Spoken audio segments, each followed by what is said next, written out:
नमस्कार दोस्तों, स्वागत है आपका बिहार फटाफट न्यूज में, जहां हम हर सुबह लेकर आते हैं बिहार के हर जिले, हर राज्य की सबसे बड़ी और सबसे भरोसेमंद खबरें, वो भी एक ही जगह पर फटाफट स्टाइल में।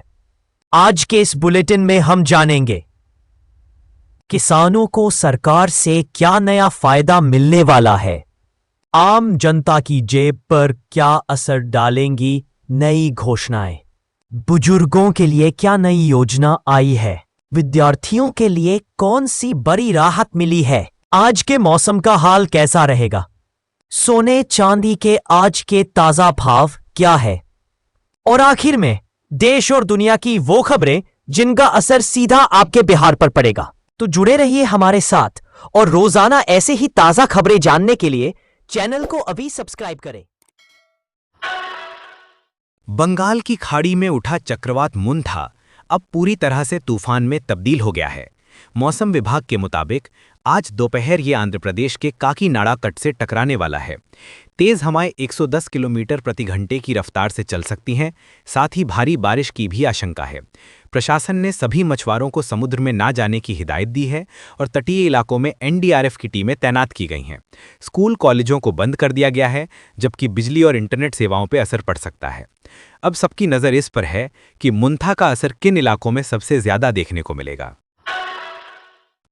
एक और बड़ा मौसमी खतरा चक्रवात मोथा अब झारखंड की ओर बढ़ रहा है।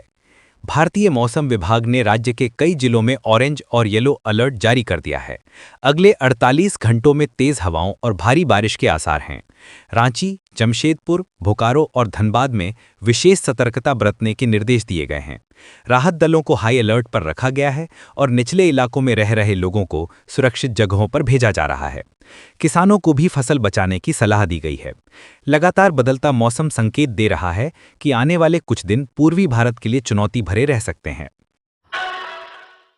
देश के मौसम में बड़ा बदलाव आने वाला है। चक्रवात मोंथा के असर से भारत के लगभग 1/3 हिस्से में बारिश की संभावना जताई गई है। दिल्ली से लेकर कोलकाता और भोपाल तक अगले कुछ दिनों तक बादल डेरा जमाए रहेंगे। पहाड़ी राज्यों में बर्फबारी की संभावना भी है। तापमान में अचानक गिरावट से सर्दी बढ़ सकती है। मौसम विभाग ने कहा है कि ये मौसमी बदलाव कृषि पर भी असर डाल सकता है, यानी त्योहारी सीजन के बीच देश के कई हिस्सों में मौसम करवट ले चुका है। बिहार की राजधानी पटना में मेट्रो ने अपने पहले चरण में ही लोगों का दिल जीत लिया है। शुरू हुए सिर्फ 18 दिन हुए हैं और अब तक करीब 68,000 यात्रियों ने पटना मेट्रो की सवारी की है। ये आंकड़ा बताता है कि लोगों को मेट्रो से कितनी राहत मिल रही है। फिलहाल 2 रूटों पर ट्रायल सर्विस जारी है और आने वाले महीनों में इसे और ज्यादा इलाकों तक बढ़ाने की तैयारी है। मेट्रो से शहर के ट्रैफिक पर भी राहत दिख रही है। पटना अब धीरे धीरे आधुनिक परिवहन व्यवस्था की ओर कदम बढ़ा चुका है। उत्तर प्रदेश में 76वां जिला बनने की तैयारी, कल्याण सिंह नगर का प्रस्ताव। उत्तर प्रदेश में जल्द ही 76वां जिला बनने जा रहा है। खबर है कि अलीगढ़ और एटा के कुछ हिस्सों को मिलाकर नया जिला कल्याण सिंह नगर बनाया जा सकता है। सरकार ने इसके लिए फील्ड रिपोर्ट तलब की है और प्रशासनिक स्तर पर कवायद शुरू हो चुकी है। माना जा रहा है कि ये कदम प्रशासनिक सुगमता और क्षेत्र के विकास को ध्यान में रखकर उठाया जा रहा है। अगर सब कुछ तय कार्यक्रम के अनुसार हुआ तो मुख्यमंत्री योगी आदित्यनाथ जल्द इसकी औपचारिक घोषणा कर सकते हैं। जयपुर में हाई टेंशन तार से बस में आग, 2 यात्रियों की मौत। राजस्थान की राजधानी जयपुर के पास एक दर्दनाक हादसा हुआ है। हाई टेंशन तार की चपेट में आने से एक निजी बस में आग लग गई। हादसे में 2 यात्रियों की मौत हो गई, जबकि 10 से ज्यादा लोग गंभीर रूप से झुलस गए हैं। आग इतनी तेज थी कि कुछ ही मिनटों में बस पूरी तरह जलकर राख हो गई।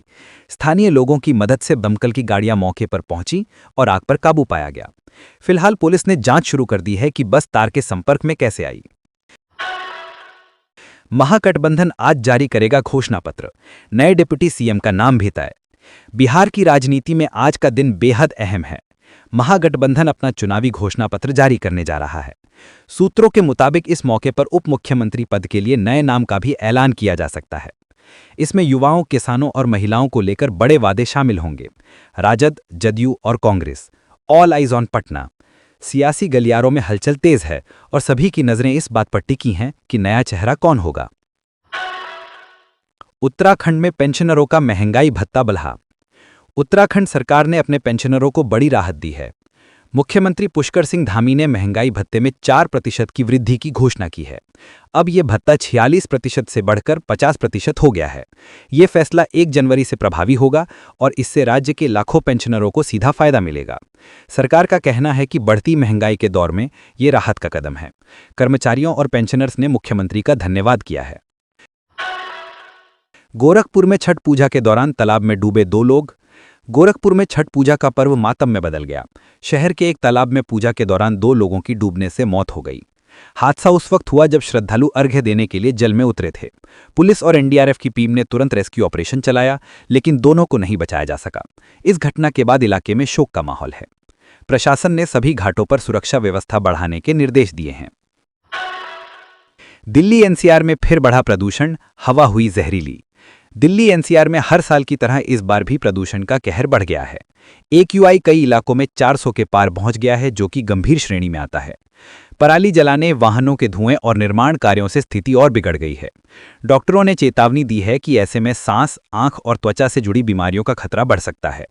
सरकार ने ग्रैप 3 नियम लागू कर दिए हैं और लोगों से अनावश्यक वाहन न चलाने से बचने की अपील की है।